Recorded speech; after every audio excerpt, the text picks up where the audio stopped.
X was the best player at the table, and tonight, this guy was the worst. Fold. You.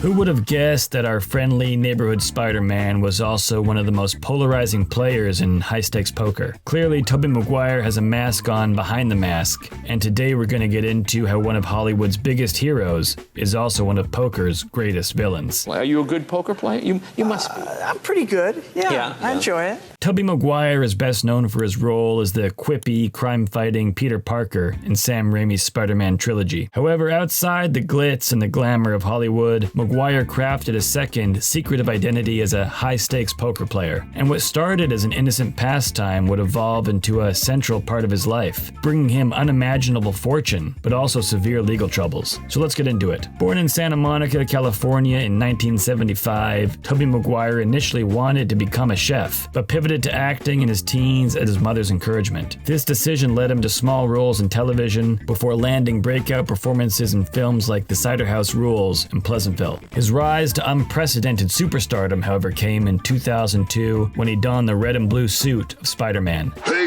Freak Show! You're going nowhere! I got you for 3 minutes! 3 minutes of playtime! The massive success of the Raimi trilogy cemented him as one of Hollywood's most bankable stars. By the mid-2000s, Maguire had achieved the kind of fame and financial success that opened doors to exclusive worlds, none more alluring than the glamorous high-stakes realm of poker. With his newfound wealth and connections, I played in the Molly-type games back before Molly had her game, when they weren't quite as big, and I played with, the main character in that movie is Tobey Maguire. Yeah. Maguire's curiosity about the world of high-stakes gambling turned into a full-fledged obsession. So at this one game, which was a home game, they said, "Oh, we're going to change it now. You can buy in for whatever you want." So Toby buys in for $200,000. Oh my God. In the mid-2000s, Maguire began frequenting underground poker games in LA, where the stakes were as high as the celebrity wattage around the table. Not content with merely participating, Maguire, alongside television producer Houston Curtis, took the reins and organized his own private games. These gatherings, later immortalized in Molly Bloom's memoir, Molly's Game, and its film adaptation. I'll be hosting a game in this suite every Tuesday night. If you'd prefer to play at the Cobra Lounge, there'll be no hard feelings. Let's play. Were legendary for their exclusivity, sky-high stakes, and colorful roster of players. And before we go any further, a quick plug for our video all around Molly Bloom, which you can find in the link in the description. So these games, which were held in locations like the Beverly Hills Four Seasons Hotel and the Viper Room nightclub, drew an eclectic mix of Hollywood A-listers, billionaires, and professional gamblers. Regular attendees included Leonardo DiCaprio, Ben Affleck, and Matt Damon. The buy-ins often started at $100,000, and the pot swelled to staggering amounts. Stories from these games, such as the founder of Cirque du Soleil losing over $2 million in one session, became the stuff of poker legend. Maguire quickly earned a reputation as a sharp and ruthless player. According to Curtis's book, $1 Million Hollywood Heist, the games were deliberately structured to maximize Maguire's winnings, with Curtis purportedly dumping chips to set the stage for Maguire's skillful domination. The actor's calculating persona reportedly mirrored Player X, the fictionalized version of himself in Molly's Game. Player X, who was played by Michael Cera in the film. And I'm going to call one of them Player X. I'm all in.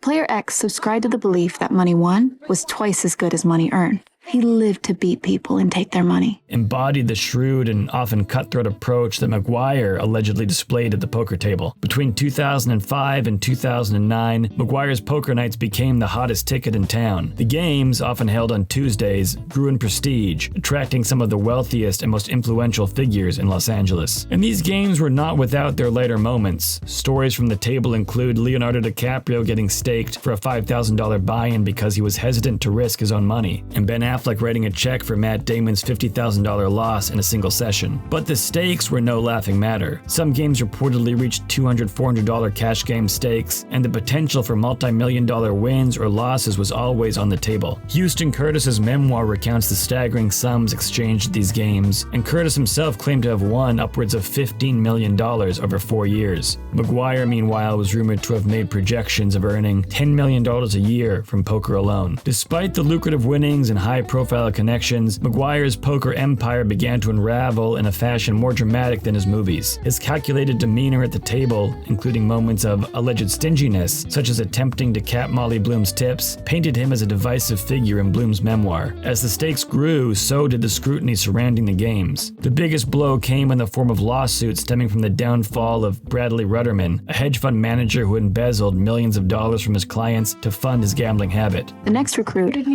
was Brad Marion, who everyone called Bad Brad because he was uniquely terrible at this game. Rudderman lost a reported $5.2 million in Maguire's games, prompting the defrauded investors to sue Maguire and other participants to recover their losses. In 2011, Maguire settled the lawsuit for $80,000, a small fraction of the $311,000 he was alleged to have won from Rudderman. But the scandal cast a shadow over his poker activities and his public persona. Molly Bloom herself faced legal consequences for her role in organizing the games. The feds first found out about it because a guy in my LA game was running a Ponzi scheme. He lost $5 million in the game, and they came after all of us. That's how the celebrities got outed. That's how they found out about this game. She was arrested, sentenced to 1 year of probation, and ordered to forfeit $125,000 in proceeds. I started taking a percentage of the pot like Vegas does.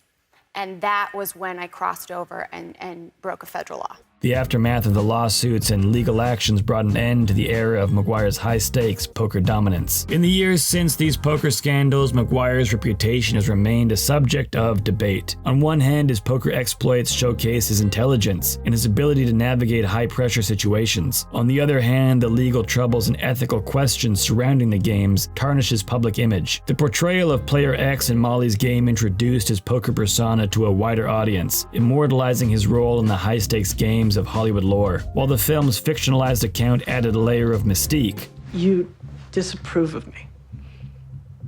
It's not personal. It feels personal when you chat up every other guy at the game except me. When you stay late for a drink with JT, but never...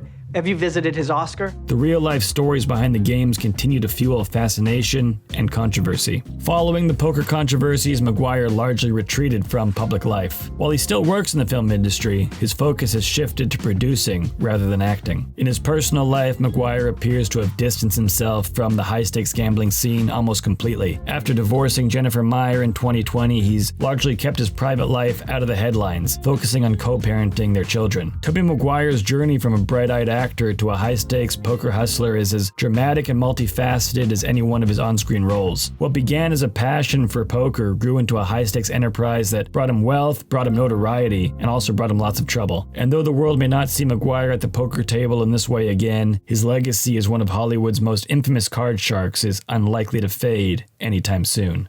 And that's it for this one. Thank you for watching another episode of Poker Boom. What do you think about Tobey Maguire after this video? Let us know in the comments, and we will see you in the next one.